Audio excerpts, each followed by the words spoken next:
Mom, I love you, Mama. I'm here. That beautiful lady there was dying. She had been for a few days, and that's okay. Lingering doesn't equal suffering.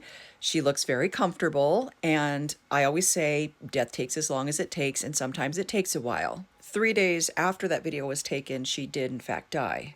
In the meantime, JJ here left this garbage take on that video. So let's talk about why we wouldn't want to give tube feeding or TPN to a dying person. Tube feeding is done through a tube that is surgically placed. Are you really suggesting that we should take a dying person, put her in the ambulance, transport her to the hospital, and then do surgery on her? She would probably die on the operating table. TPN is given intravenously. Do you know what kind of veins a dying person has? None.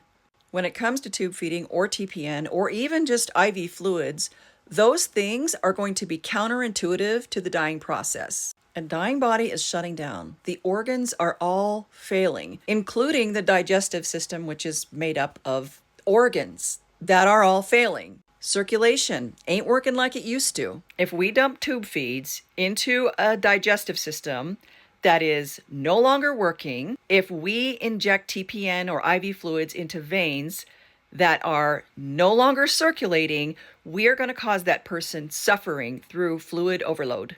All of that crap is going to end up right around the heart and lungs. It's going to cause them to have extreme shortness of breath and can even cause chest pain. Death is the outcome for all of us. I don't understand how people think that we can do interventions that will keep a person alive forever. There's never been anybody in the history of the world who has survived death. The best thing to do for our people who are dying is to allow them to have a beautiful, natural death, which is exactly what that lady's daughter did for her.